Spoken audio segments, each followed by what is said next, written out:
everyone. Welcome to another episode of the Real Estate Coasters podcast. Today's episode is a pretty special episode where I get to interview one of the brightest minds in the business world, Gary Vaynerchuck. So, little known secret about me, I didn't always know that I wanted to be in real estate. I actually made the decision maybe about 2 years ago, but I always knew I wanted to be entrepreneurial, and I knew that to be entrepreneurial and to be a good one, I had to align myself with the best and the brightest. And Gary Vaynerchuck is one of the best and brightest in the business. So um, keep in mind that this is, a little dated, but still the advice is great. The are great because Gary's mindset then is what it is now. His advice can be applicable to many areas and real estate included. So consider this episode a Real Estate Coasters podcast classic. It's audio only, but still, I think it's a great episode. I learned a lot talking to Gary, and I think you will too. Enjoy. A lot of people out there, they're desperate to start a business of some sort. They're working in jobs or careers that they have no passion for, but, they feel stuck. They don't know what they can do as a first step. What is a good first step for someone who just feels stuck? I think the first good step is to audit their free time. Meaning, if they're part of the softball team and the bowling team and go to Atlantic City on the weekends and are sailing or golfing or are going to the movies or playing Madden 2015 for 2 hours a day, well, they've got a problem. They're stuck, but they're stuck by choice versus stuck by necessity. Right? Now, if they're working two jobs or they've got to watch their sick mother, those are different variables. But I find, and I've answered this question a lot, 80% of the people that ask me this actually have an ungodly amount of free time between 6, 7, 8 p.m. all the way into 1, 2 a.m. And I like to always say you can do a lot of damage between 7 p.m. and 2 in the morning. If you really want it, if you're really hungry, if you really feel stuck, if you really feel begrudged and this is like your life and you're not happy, well, then you have to hustle. You have to just work harder. And when I mean harder, I mean after you're done with doing what pays your bills or your student loans or to put food on your family's table, you need to figure out how to build an online business that happens between the hours of 7, 8 p.m. and 1 or 2 in the morning. I got to be honest with you, Harvey, that's kind of how I see it. Gotcha.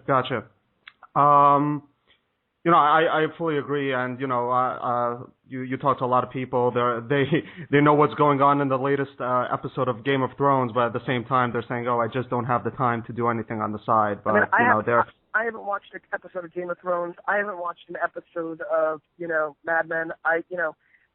Now look, do I spend 4 or 5 hours on a Sunday watching the Jets 16 times a year? You're damn right, because we all need balance. But the truth is, it's never been a better time to get out of a rut because we have the internet. You can start a viable business in those hours. It's just applying the hustle, and it's about doing it around something you love, whether it's buying Magic the Gathering cards and then reselling them on eBay, at night, then that may be it. Or if it's starting some sort of content play like I did with Wine Library TV or my videos, there's just ways. The excuses are just that. I agree, and I don't blame you for watching the Jets, especially since it's going to be a team. Since it's a team you're going to own one day, so you have to see how your investment is going to play out.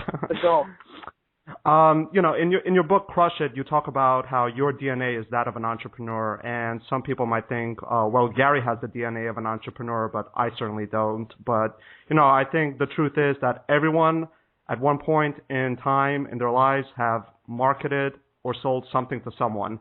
What advice do you have to someone who thinks that they are not an entrepreneur? Look, I think maybe we differ on this. I mean, I know a lot of people who never sold a damn thing to anybody, and I mean even an idea. Like they're just not wired that way, or they've tried to and they're not good at it. I mean, there's another part, right? Harvey, it's one thing to say you can do it. It's another thing, are you good at it? I mean, I can play basketball. I can play the piano. I'm not good at it. So to answer your question, I'm not one that just sells a dream. I'm a little bit more practical. So here's where I sit on this. I'm a huge fan of self-awareness, right? And if you realize that you may not be the greatest salesman or entrepreneur, but you're organized as hell. Look, I value organization in a crazy way.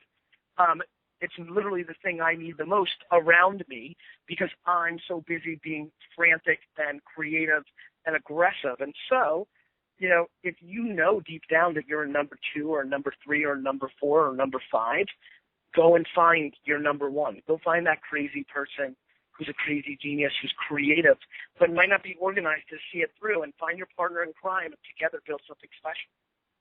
I agree. And from my mindset, when I say that someone has sold something at some point in their lives, I'm even thinking in terms of if someone has gotten a job, they've sold their abilities to an employer. So yes, I come from that. I get it. But I want to make sure that the listeners get it. In my opinion, that's somebody executing somebody else's vision. When you're an entrepreneur, you're executing your vision. Agreed. Couldn't agree more. And you talk a lot about personal branding and, how people really need to tell their story. And a lot of people might think that their story isn't interesting. Oh, and nobody wants to hear my story. But, what do you have to say to those people who think that no one is interested in their story? Everybody wants to hear everybody's story. I mean, reality TV proves that out. That's not the issue at hand. Are you a good enough storyteller is the problem. So a lot of people listening right now, I promise you, even the most mundane things in your life, people want to hear. They just do. It's incredible how the world actually works. Voyeurism and, just rubbernecking is something we care about and is a real thing in our society. The problem is 99% of the people listening right now, 95% of the people listening aren't good storytellers. They just don't know how to make it captivating. And so that's okay. We're speaking to 5% who are listening right now who probably think their story doesn't mean anything and there's nothing interesting. I'm promising you it is. Go out and start telling it in whatever form, whether video blogs, I saw a video blog recently that's got a lot of viewers that is literally like the real world. The guy and the husband and wife just literally walk around filming everything and just tell a story. And it's very compelling, and now everybody cares, and now brands like Tide and Aquafresh and, all these weird home family brands, cereal brands, they want to advertise on there because a lot of families are watching this family. And so, your story's interesting, everyone, I promise. It just is. But I don't think most of you are talented enough to actually tell it, and that's okay. For the small percentage that are, give it a try. Give it 100 days. You'd be surprised. Is there anything that someone can do to take their current ability to tell their story and really improve it? Is there anything anybody can do to become a better storyteller? Exactly. At some level, I don't want to be Debbie Downer. I'm sure there is. I mean, you keep practicing, you get better. I'm better on stage today than I was 7 years ago. The problem is, it was always there. You know what I mean? So the answer is yes, but I'm shocked that people have not figured out that entrepreneurship is more similar to being a basketball player or an actor or a painter. I mean, there's a real skill involved. Not everybody, this whole notion in the marketing world that everybody wants to paint everybody that you can do it. You can be just like me.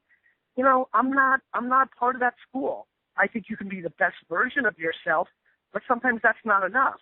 On the flip side, there are other things that you're naturally great at. And so going all in on your strengths instead of focusing on your weaknesses or wanting to be like Gary Vee or Mark Cuban or LeBron James for that matter is just not the right way. I agree. I fully acknowledge that I am Harry Brodsky, and I'm going to try to be the best Harry Brodsky that I can be. So, and it starts with you being really, really focused on, are you capable of being self-aware and having enough empathy and being realistic and saying, look, for example, let me give you a good example. Snapchat and Vine, right? I knew exactly what to do to get huge on them. They were the next Twitter, the next YouTube, things that I won on. But the truth was they were going after, like in the beginning, it would be very heavy teenage girls. And the truth was I wasn't attractive enough and I was just too old to pull it off. So I didn't do it, even though I knew exactly what to do. Got it? Yep. If I was 10 years younger, I might have made a run at it. But even then, I'm just not sure I was cute enough. Got it? Yeah, definitely got it. And that makes a lot of sense. I think self-awareness. I too think self-awareness is extremely important.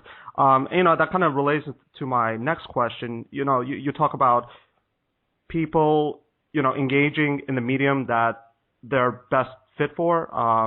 Some people would be great at video blogging. Some people are great at writing or whatnot. Should people kind of test out all the mediums to see where they're best at? Yes, absolutely. Every single person listening should take pictures on Snapchat and draw on top of them and see if that gets people's attention.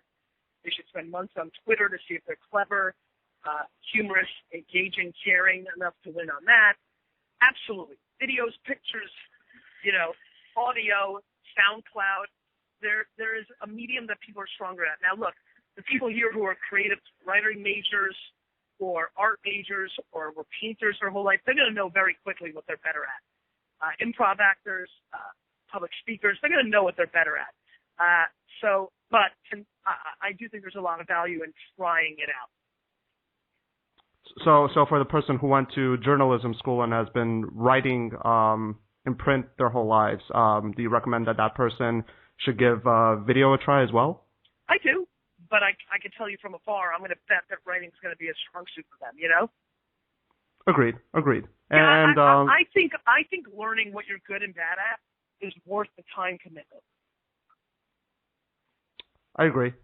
And there's an old proverb that says perfect is the enemy of good. And, I think a lot of us are trained from a very young age in school and in our jobs, like to aim for perfection. And if the result isn't perfect or close to perfect, then it's no good. But, it's something that took me a long time to realize that if you're going to aim for perfect, then that's like a huge roadblock. So just kind of like try to do something that's good. So, do you have? I'm the champion of good enough. I'm 99% of the time I just want to focus on good enough because 99% of the time good enough is good enough. Simple as that. There's only 1 to 2% of times in a year, maybe even holistically in a life, but definitely in running businesses, which is why I've been good at it. There's only 1 or 2% of things that are important enough that you have to be great at it. The other 98 is really firmly stuck in being good enough is going to be good enough. Yeah, I think that's a huge internal roadblock that a lot of people probably need to overcome. It's something that it took me a while to realize that every time that I had an idea and when I kind of visualized executing the idea and I would encounter a visual roadblock, I would start thinking about the next idea because I thought, oh, well, there's a roadblock, I can't do it. It took me a long time, to realize and through reading books like yours to realize that good enough is good enough. You should, action beats inaction. So it's something that I think a lot of people. I think where you're going, and what I'd like to say, New York City boy. Sorry about that. I know people are listening. I'm a New York City boy too, so don't worry about it. What I would say is people are losing on romance, and that's the problem. People are romantic about the way it should be versus the way it's actually consumed. I'm just very realistic. I'm not romantic about any of these notions. And I think like a lot of people get crippled by the romance of this needs to be just right and then it will work. And that's just not the way I see it. Agreed. More importantly, and I want everybody to hear this, you actually aren't the judge of that outcome, right? I mean, when you think about what we're talking about here, your output is being decided by a client or by the universe, not by you. And that's what I've always tried to calibrate. The reason I'm a good salesman is because I listen. The reason that I'm a good salesman is because I have empathy. The reason that I think I'm a good salesman is I truly believe the customer is more right than me. The reason I'm a good salesman is I pay attention. I'm observant of trends and the things that are going on. Nothing comes from my own line in the sand and my stance on the way it should be. My complete passion and success is predicated on the fact that I'm reacting instead of imposing. That's such a great point. That's such a great point. No, it's such a shift in mindset to think about It's the reverse. what. It's the reverse of the norm, which is why I'm an outlier at success, right? Absolutely. It's a notion that a lot of people, if you tell them, if they've never thought of it before or heard of it before, about being able to offer value instead of think about extracting, or, like you said, being able to listen to your customers, give your customers what they want. It's about your customers and making your customers' lives better. So, and by the way, that might be one person considered a decision maker in a B2B business world, or that might be the entire world because you're trying to sell bottled water and everybody drinks it, right? And everything in between. Absolutely. There you have it, folks, my interview with Gary Vaynerchuck. Hoping that you enjoyed the interview, hoping that you learned a lot from it. As you can see, his advice can be applied to many businesses, real estate, e-commerce, whatever you're in. Hope you enjoyed, and look out for more episodes like these, and